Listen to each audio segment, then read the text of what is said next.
Hello and welcome to WNHH Radio's Dateline New Haven. I'm your host, Paul Bass, inviting you to look behind the headlines on the stories that make New Haven tick. Mayor Toni Hart makes New Haven tick morning and night. She's here in the WNHH studio for her weekly Mayor Monday checkup for what she and we are up to. Good morning. Good morning, Paul. How you doing? Good. Nice to see you. Good seeing you. If you have a question for the mayor, feel free to pop it to us via Facebook Live. Go to the New Haven Independent Facebook page. New Haven Independent. You'll see the video. Check us out. And thanks to Gateway Community College, Birch and Moses PC, for providing financial support for today's program. So how was your weekend? It was good. How was yours? Good. What did you think of that 65-degree weather? Holy cow. Oh, my gosh. It was so beautiful on Saturday. Oh, my goodness. And, it was the Chiefs Cup, and, you just never know. Sometimes it's raining, sometimes it's cold, a little bit of snow. It was the most beautiful day since I've been mayor for that event. It gets our hopes up, and then today was cold, but we're going to bring that aside. The Chiefs Cup is when the fire department plays the police department in a hockey game. They get really into it. Who gets this year. The police department won again. They get to keep it, and it's good fun. They get a good crowd. They raise money for charity. They help firefighters that have done a good job, and police officers and people whose families need some help. And did you drop the first puck again? No. It was, I believe it was Chief Reyes who did it this year. Okay. But I was there with Rosa and our Senator Blumenthal. And 7-1. Wasn't that close again? So do they have to keep it cold there so the ice doesn't melt? It was chilly. It was chilly. So, you definitely needed a coat in there. How much do they body check? Because I know with hockey, it's almost like world wrestling, where they always wink and nod and letting you beat each other up with the body checks. They don't do that. They're our first responders. Come on now.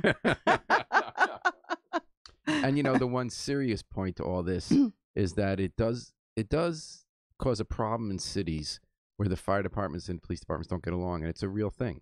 They where they sometimes don't cooperate at the scene. Mm-hmm. And there's a lot of backbiting, and it's nice that New Haven, they get along. I mean, they got to work together. No, they do work together. I'm so proud of both departments.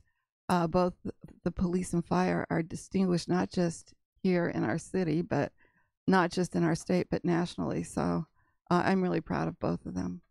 And you were proud of something else on Friday. You were leading a tour that I think it's becoming the must stop for anyone who wants to talk about what's the future of cities in Connecticut.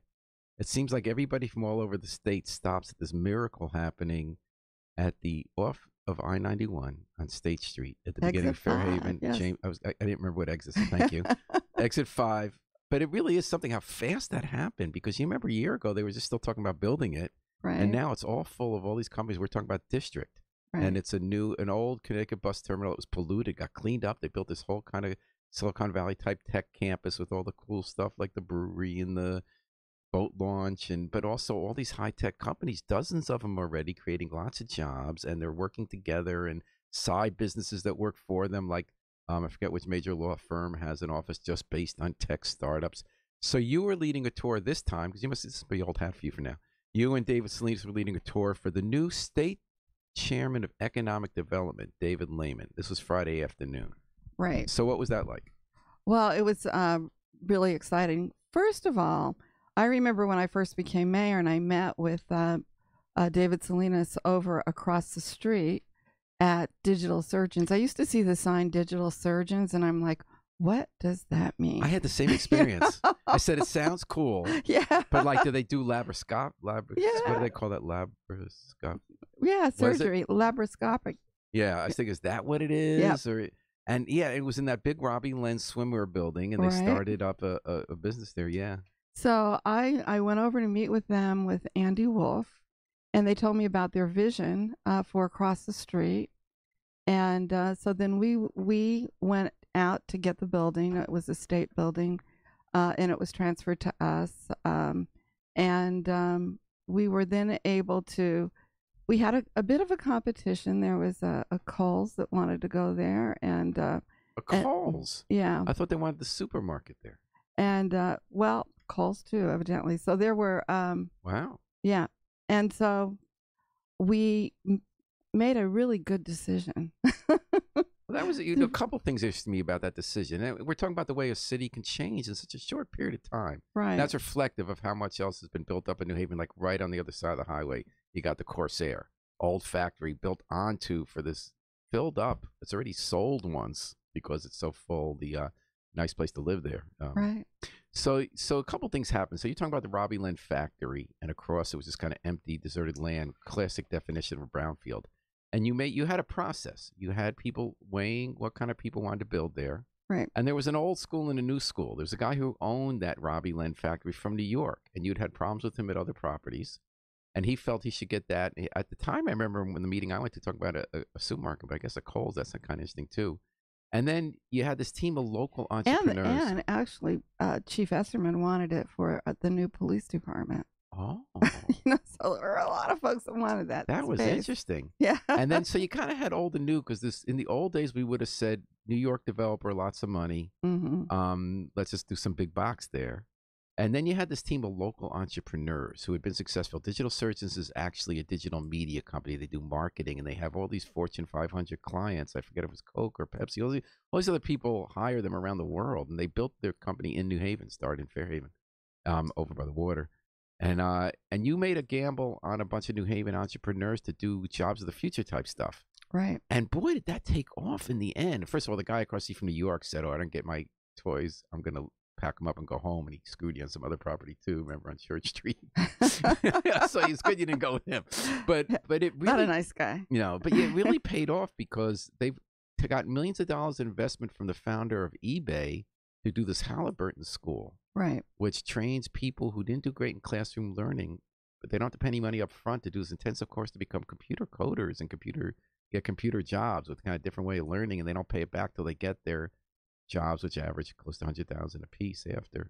Yeah, it's really exciting. And I'd met actually earlier in the week with David Salinas and some folks that he worked with in New Haven, and they wanted to do some expansion into helping people learn how to deal with the digital media. And so they're going to be teaching people digital media over there and doing other things and raising money for that. The thing that's really amazing to me about David Salinas is that he has an idea. He goes out, he markets it, and he raises money for it. And that's what he did with Halliburton. That's what he's doing with this digital media and with the whole complex. I mean, I Yeah. can't believe how fast that got built. That was under a year. You had dozens of companies going in there from start. That was amazing. Right. We have a great gym over there. We got to see the gym. Well, it's because his partner was CrossFit. Yeah. And have you ever done that? no, I haven't. It looks kind of like macho. it looks hard. Yeah. A lot of cops go to CrossFit. Definitely, I don't think I'd last there a day. I've watched them from the window. So what happened on the tour? Well, before we got to District, we went to Bassett Street to the old State Building. It's one that we hope, we've been talking with our alders that we'd like to purchase. And there we have this idea of doing a wealth building project. I don't know if I've mentioned it to you before, but it's based upon the Cleveland, Ohio Evergreen model.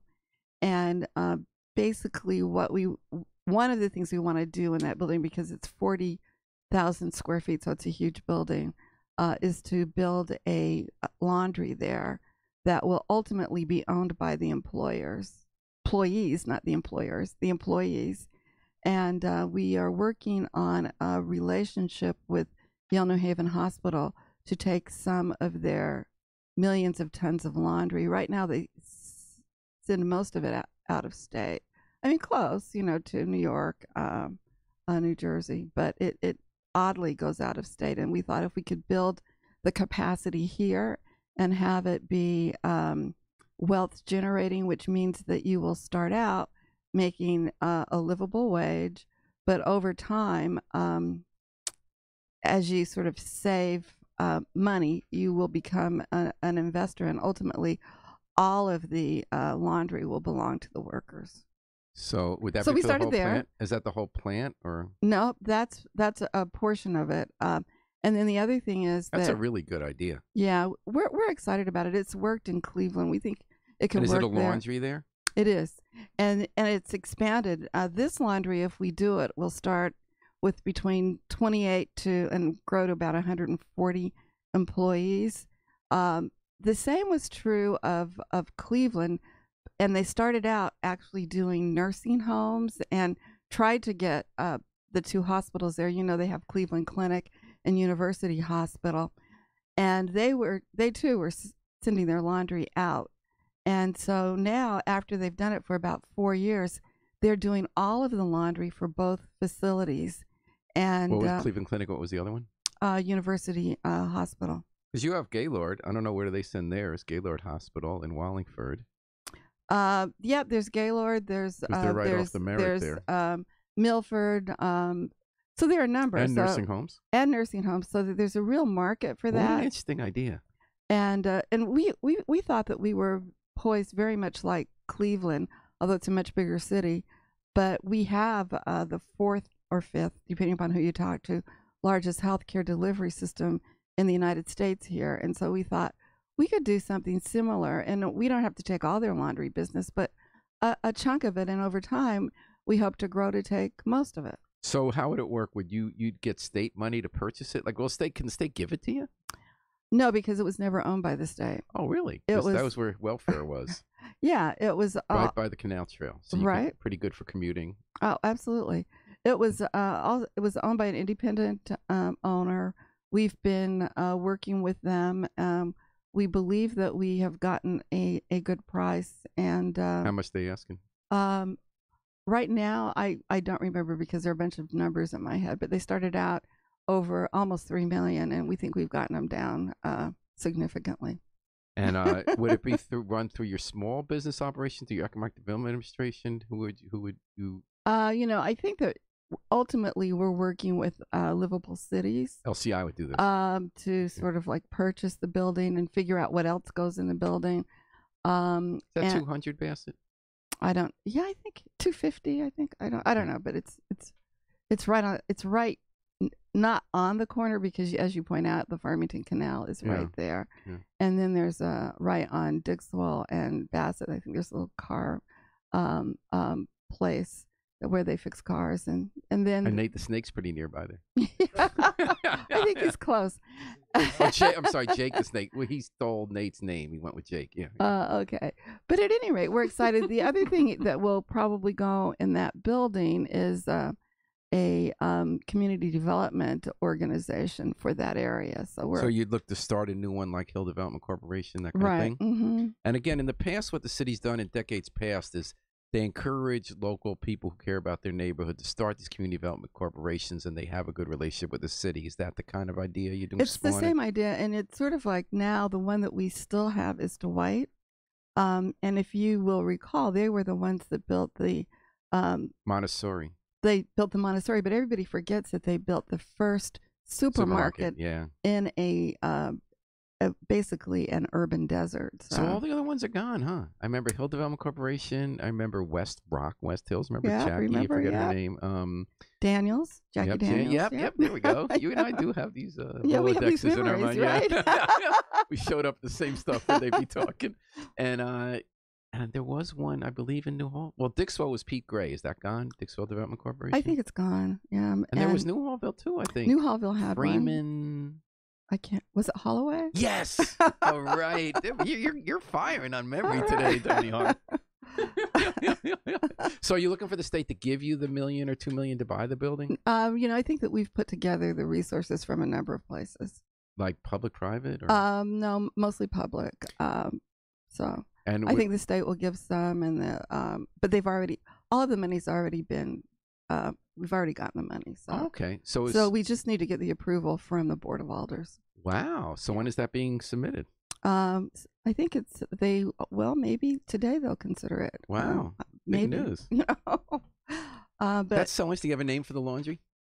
No, we're still working on that. So would it start as an LCI-owned laundry with transitioning to a cooperative, or would it start? No, I think it will ultimately be a cooperative, and it will start out as maybe a not-for-profit, and then the not-for-profit entity will go away as it becomes owned by the employees. So interesting. And who at LCI is going to be quarterbacking this? Well, right now Serena's working with us on it, and Andrea Scott from my office is also a point So person. interesting. Whose family has a long history of community development, economic development in New Hallville. Oh, okay. Remember Juan Scott? I mean, that was his big thing. Oh, that's right. Yes. Okay. Yeah. All right. You're listening to Mayor Monday, WNHH FM 103.5 FM, live streamed at newhavenindependent.org. Rodney Williams is watching. Rodney Williams is always watching. Tell Rodney, hey, Rock. I'm sorry, I interrupted you. You were about to say something. Oh, no. And then from there, we went to district. Oh, yeah. We're still talking about David Lehman. Yeah. So what did he say about the New Hallville project? Did he say he's in? He thought it was interesting. Yeah, he liked it. Did he say they'd be in? He didn't say it was out. Because they really cut back the money he has to play with. But you know what? I think that he believes that he's going to have resources. Now, we had a very extensive, we were for a long period of time at the district and an extensive tour. And then they went on to the Hill to downtown and to look at the transit-oriented development that will be across the street from the train station, we hope. And from what I gather from Mike Piscatelli, he was impressed. He really thinks that he'd like for all of the cities to do as well as New Haven is doing in the state. Yeah, I know that's always held up. I know it's so funny because we argue about stuff here, and it's good we talk about what's not working when we talk in-house. But everybody comes to places like the district, and they say, wow, how do we bottle what New Haven's doing? I remember that from the gubernatorial campaign. I mean, I think if he said it once, he said it at least a half dozen times, that we are district is like Silicon Valley, only so much cheaper and so much more affordable than Silicon Valley, Boston, or New York. So we're poised. Yeah. And then Bob has a question. He asked, do you anticipate any layoffs coming either city side of the government or Board of Ed? You know, I can't really say for the Board of Ed. We're hoping that there won't be any. We don't foresee any layoffs on the city side. Okay. And I guess you still got that $30 million budget deficit at the Board of Ed. So that's well, yeah. I mean, it's something that the superintendent is going to and is committed to resolving. So it may require some reassignments. I don't think that number took into consideration attrition that happens every year. So a lot of this can be resolved perhaps through attrition that typically happens year after year. All right. And the big news, this week started with some big money news in New Haven. $5.3 million coming from the federal government to the Community Foundation for Greater New Haven. There was a big announcement this morning. Rosa DeLauro showed up at the foundation. They have this healthy start for the cut infant mortality. And they had to cut back in the number of women. Tom Breen was just filling me in. I think it was 800 to 600. Their funding got cut somewhat, other sources. But now they have this huge shot in the arm from the feds who are going to bring men into the process of trying to have healthy babies and healthy start. Healthy babies, right? Healthful's the food you eat.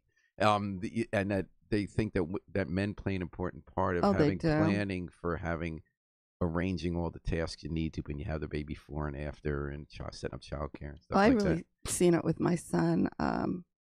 Fathers are so important to their babies, and the care, the interaction of fathers and mothers. Of course, mothers, we all know, do a phenomenal job, but fathers are so important to the growth and development of babies. And of course, every baby's first word is "dada," right? I know, and we always fool ourselves into thinking they're talking about us instead of getting those first syllables they can do.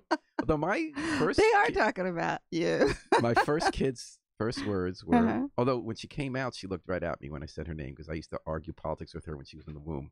We always pretended she was like the conservative, and I was arguing with her, but she didn't turn out conservative. But her first word was "uh-oh," because she thought that was so funny when stuff spilled. Jaywan Carter writes in, I'm glad to hear what's going on in New Hallville. If I was watching, I wouldn't know about the best. If I weren't watching, I wouldn't know about the Best Street Project. You're right, Jaywan Carter. Thanks for writing in. And yes, everybody should be watching to find out, for instance, about Allegiant Airlines. I never heard of Allegiant Airlines. Yeah. But they're saying they want to come to Tweed, but they need the longer runway. Is this for real? Yes. They've said that as soon as we can get them 6,000 linear feet, that they will come. That's what I've been told by first Tim and now Mr. Hoey, who's taken his place. And now that's the amount we've been trying to. I always forget the numbers. Like Actually, 4,700 now. we're right at 5,600. Ooh. And what we would like to do is to go to 66. So this ties into the push you're making at the state capitol, Mayor Harp. Now. You're making this push state capitol again for a bill that will let you lengthen the runway. You need state approval for that. And it did pass the committee, but the head of that committee, Roland Lamar from New Haven, said, as did Martin Looney, the state Senate president, that you're going to have to get some buy-in from the neighborhood, which has been pretty against it, right? Not everybody in the neighborhood, actually. Right. I mean, I don't think we've done a poll to see, who's against it. I know that there are some diehard people who are against it, and there's some who are not. So we haven't done a poll. I know that the neighborhood, even if you're not against it, if you can get something for extending the runway, most people are not against that. Right. And so, I don't blame the people who represent that area for trying to get some community benefits and enhancements if the runway will be extended. Okay. And then, one of the interesting debates was last week, I'm sure you're following it, was tattoos. Oh, yeah. The police commission had a big hearing about an officer who had actually gotten in a lot of trouble before. Personal editorial comment. I can't believe he's still a cop. Remember when he, years ago, he said, I'm sick. He called in sick, paid time off, went to a bar, got so drunk he urinated on the floor, lied about it, got arrested. He somehow kept his job. I know. Anyway, years Pretty later. Icky.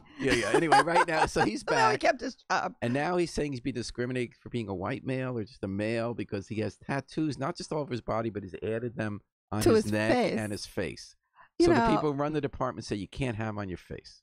And yes, and so I think all of us, it's kind of abnormal. I think it's kind of bizarre to say that, because you're a white man, that you should be allowed to have tattoos on your face. They're really not a part of your uniform. We even control facial hair for our officers. And so unless you can prove that you're allergic to shaving for some reason, you've got to be clean shaven, except for that 1 month when they raise money for charity. So, I think that in my discussions with the chief, he basically said, both of them actually, that they said, look, if you can have them in your private life, but if you put makeup on, tattoo makeup, so they don't show, then you're fine. And in the micro, they are settled that part. So he agreed to put on the makeup. They're now arguing about some minor parts of that. But it did raise an interesting philosophical question. Because, what's that?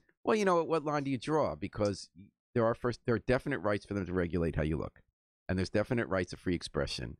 Like for me, the things I object to more, you probably can't deal with in a policy sense. Like I think he looks like a gangbanging white supremacist. I think he looks like the beat down posse, but that's because of my bias, right? Of what he looked like. I conquered, he has that thing on it.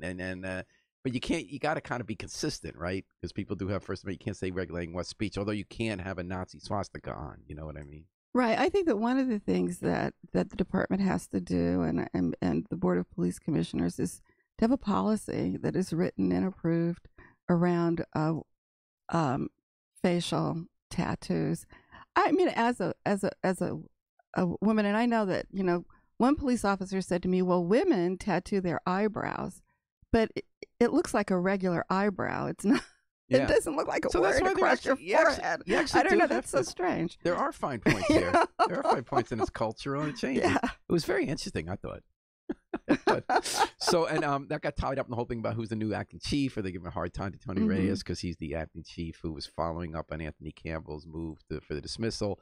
How do we have finalists? Like, where are we on the process for new police chief? We have to open the position up. This all happened last week, so we haven't opened it up yet, but we'll be doing so, and we'll set up a process. And Herb Johnson is retiring as assistant chief. We know that the other two assistant chiefs are looking for jobs, and one of them will probably find one of them might not.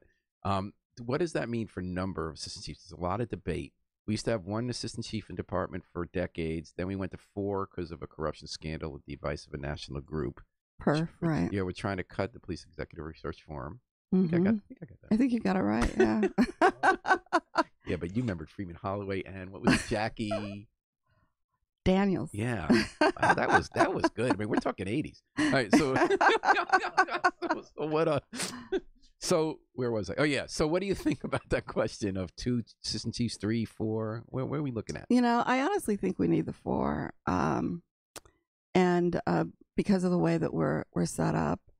And so I'm hoping that you know, I haven't heard from him around whether or not he wants to recommend fewer assistant chiefs, but I think it's worked very well with 4.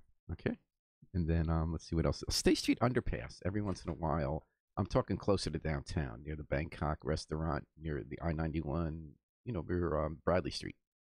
And it's Okay. always kind of dark and dingy. I-91 at 2 spots kind of cut off the neighborhood. At one point from downtown, at one point from Jocelyn Square. And neighbors are always trying to come up with projects to brighten Mm-hmm. up and do art.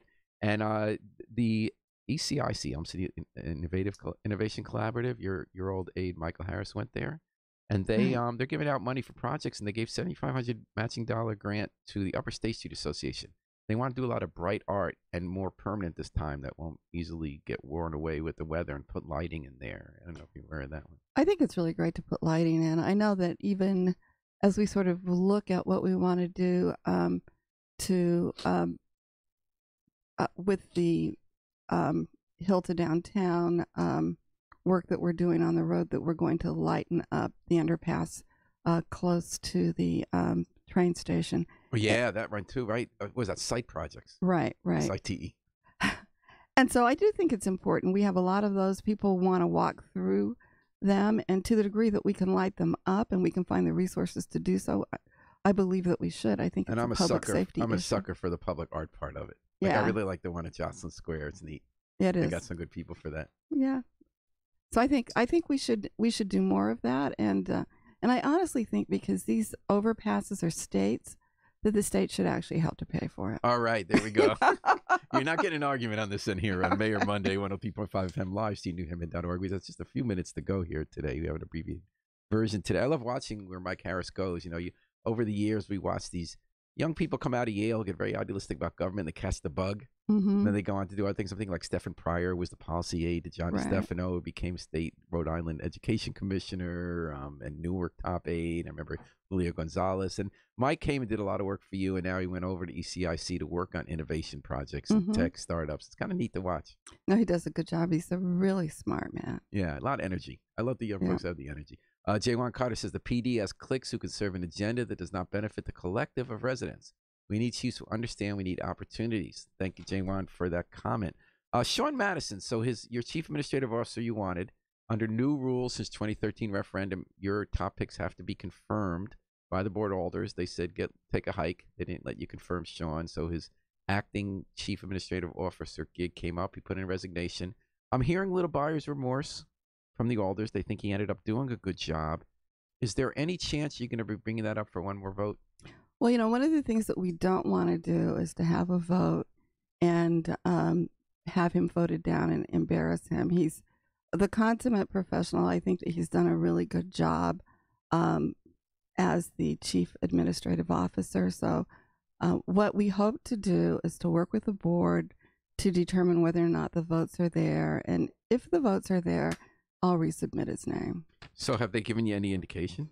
No, but I hope to get some soon this week, during this week, sometime early. Okay. And then the sad story last week, and again, this can happen anywhere, anytime. This is America. One of your parking enforcers, people get really mad about parking tickets. No, They also do. get mad like if you touch their car. You ever notice that people's car? I mean, sometimes it feels visceral that it's almost like part of their body and their I know, it's an ego. extension. Yeah. And then a ticket. We all hate getting tickets, even though we don't do the calculation how much this costs versus where we went out for where they charge you too much for a glass of wine or something, you know. And this guy got really mad at Joe Canzanello, one of your parking enforcement people. He was talking to someone and marking tires, and someone came out of a car, socked them to the ground, and knocked them out. Oh, Went wow. away. You knew about that last week. You put out your comment, remember? Yeah, yep. I Orange. remember, but you know, it is sad, and I was just glad. I think that our first responders again did a phenomenal job, got him to the hospital, and my understanding is he's fine. And so, but it's unfortunate that you have to worry about those things just doing your job for the city of New Haven. Yeah. Have you talked to this guy, or I haven't spoken to him. do you any more sense like who did it, or? I don't think The problem so. was there's this like dead zone right there where apparently there's no live video. like if it'd been a couple of feet in one direction or a couple of feet in the other, you would have had a picture of the guy. So that was a shame. Right. And I think one of the things we are trying to do is to get more cameras. So we'll have to make sure that that area is covered. Well, I promised to get you out early today because you got something with the Knights of Columbus, right? What's going on there? Right. They are recognizing the 80th anniversary of Marian Anderson singing at the Lincoln Memorial, I believe. There you go. Yeah. All right. And there will be on April 4th the New Haven Symphony Orchestra will be recognizing the actual concert at the New Haven Orchestra's event. It's April 4th. A portion of those dollars that are raised will actually help defray the cost for the Stetson Library. So I hope excellent, because we're building a new Stetson Library as part of the Q House. Right. So campaign that's come been going. and be a part of this campaign to help build the library and to hear some wonderful music. And did I hear a rumor you're throwing out a first pitch for this Wilbercross baseball team's first game today at Rice Field? Yes, I believe so. How's your arm doing? I've been working on it. I've been throwing with my dog, Cece. We're going to get a slider or a fastball?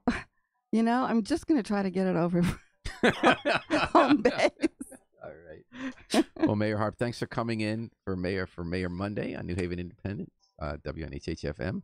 Thanks to Gateway Community College and Bertram Moses for providing some financial support. Thanks to Jaywan for the comments and Bob. We're going to take it out with the Afro-Semitic Experience performing I Wish I Knew How It Would Feel to Be Free from the group CD, A Plea for Peace.